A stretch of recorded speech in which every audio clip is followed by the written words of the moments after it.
like the threats that Donald Trump has been leveling against Chicago are finally bearing themselves out. It looks like the DHS, Department of Homeland Security, is launching Operation Midway Blitz in Chicago. Can you explain, first and foremost, the legality of this move? And we're going to talk a little bit in a few moments about the cases that are ongoing in California. But on its face, the legality of being able to send federal troops into Chicago. Yeah, first of all, shame on all of the legacy media that kept saying, well, Donald Trump hasn't decided what he's going to do with Chicago. We knew what he was going to do with Chicago. You and I talked about what he was going to do in Chicago. Anyone paying attention to what Donald Trump said knew what he was going to do in Chicago. So he has launched this effort as he himself said he was going to. And then the legacy media found every excuse in the book to hedge it. But, this is going to start with ICE agents, with DHS agents, with other federal law enforcement operating in the city. Look, that is going to largely be legal.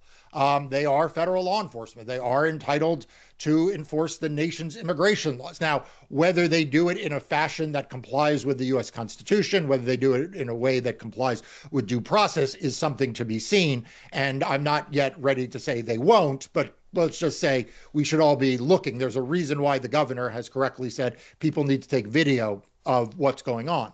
But I think the real story here, Brian, is stage two.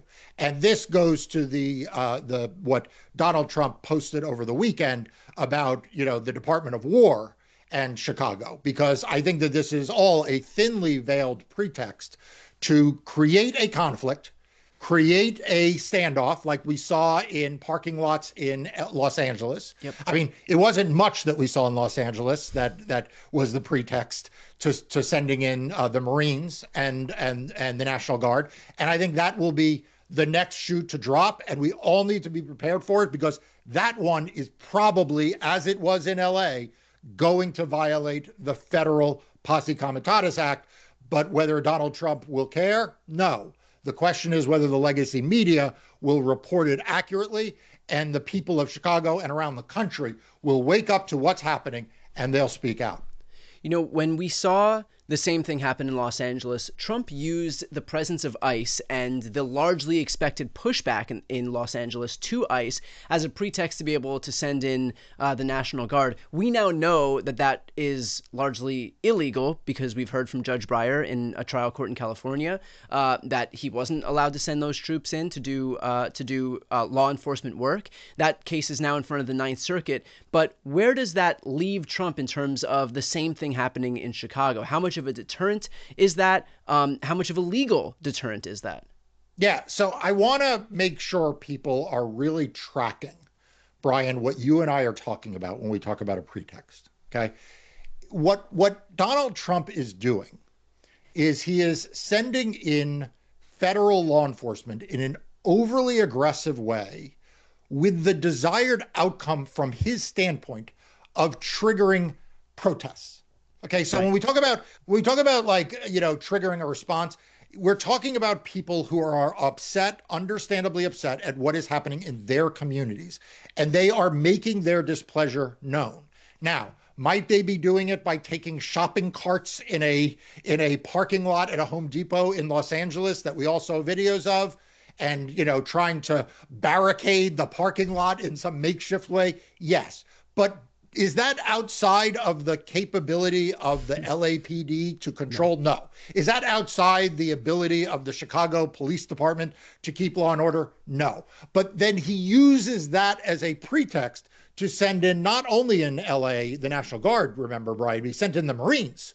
Right, he sent in active duty Marines into Los Angeles, and that is ultimately what Judge Breyer found to be illegal, because these law enforcement, these federal troops were performing policing functions, which they're not allowed to do under federal law, under a law passed in the 1870s called the Posse Comitatus Act. Okay, so what is the likelihood that we see this repeat in Chicago, Brian? My fear is that he's actually going to try to trigger a bigger response in Chicago than he even got in LA. And I think Tom Homan has been signaling that, if you watch what some of his comments have been, the White House border czar, and If you look at what Donald Trump has posted on his social media, it looks like he is, he is trying to goad an even bigger response than we saw in LA, to give an even further excuse. And then finally, I'd add, Brian, this was some reporting that Democracy Docket did, a week ago based on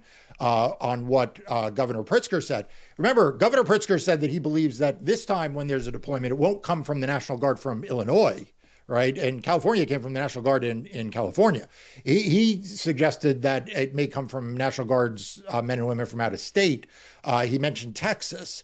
And that would, again, be a further provocation, a further way of inciting among the citizenry of Illinois further reactions in an effort to, again, escalate.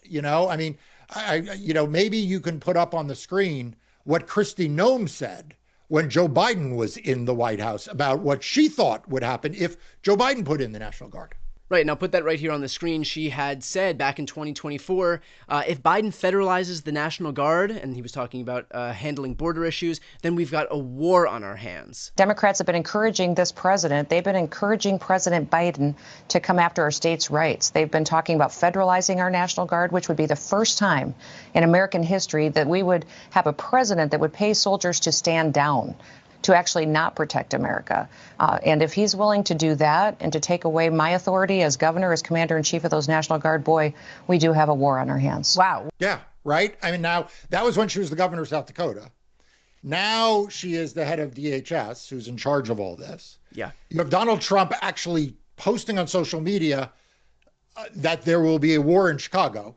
You have Tom Homan going on the cable talk shows this weekend and saying it'll be a war, but it's not a war against Chicago. It's a war against these gangs and all that. I mean, will the real Kristi Noem stand up, or is there a real Kristi Noem? Or is this just all situational?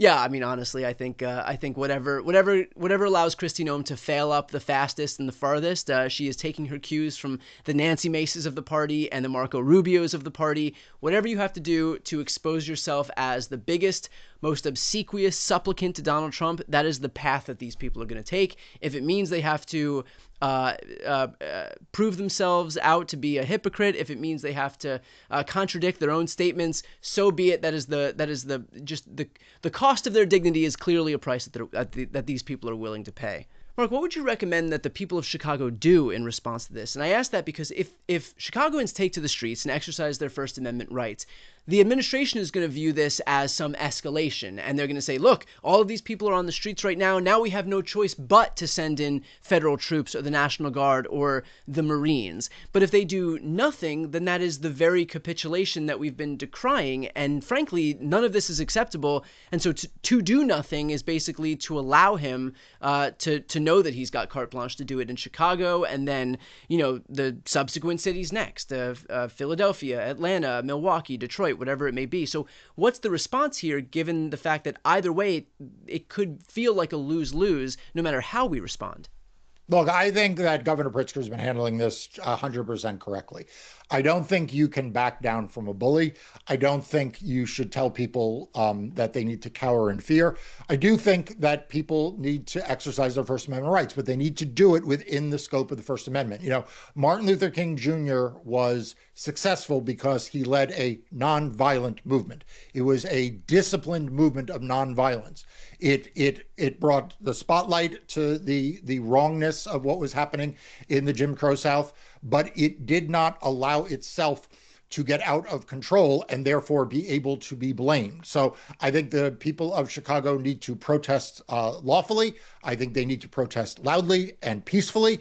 And I think that they need to keep the moral high ground in that so that they do not offer an easy pretext for what Donald Trump wants. But I don't think that cowering and hiding is ever going to be successful with Donald Trump.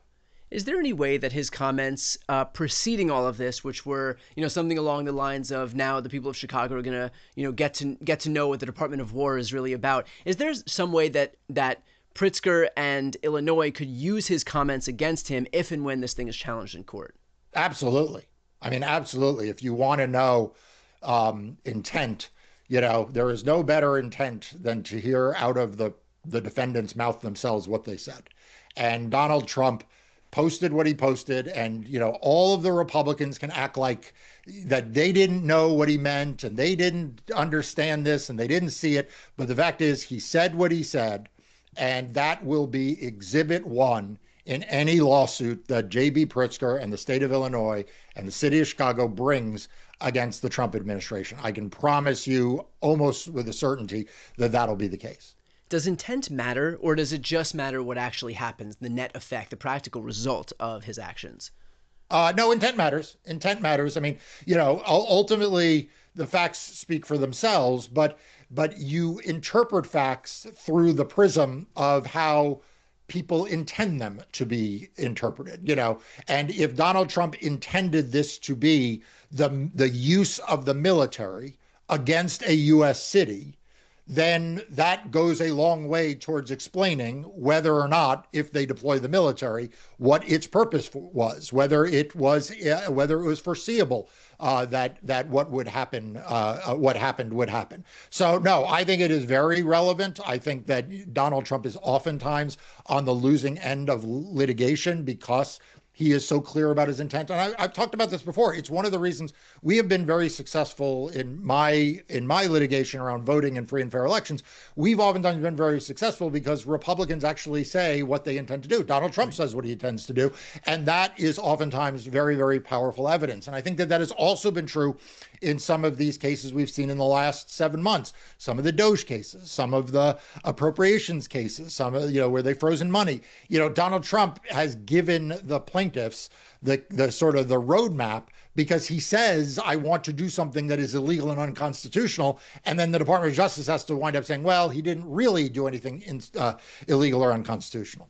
Well, you had mentioned the cases that you're litigating, and it's true, you are one of the few people that's actually fighting back where it matters most, which is in the courts right now. A small step that everybody who's watching this video can take to support Mark's work and to support fearless independent journalism is to sign up for Democracy Docket. It is the news outlet Mark founded to focus on everything voting and elections, an amazing resource. I use it on a daily basis. We use it for the majority of our Democracy Watch videos right here. So if you are not yet subscribed, please make sure to hit the subscribe button. I'm going to put that link right here on the screen and also in the post description of this video. Great way to support Mark, to support independent media. I'm Brian Tyler Cohen.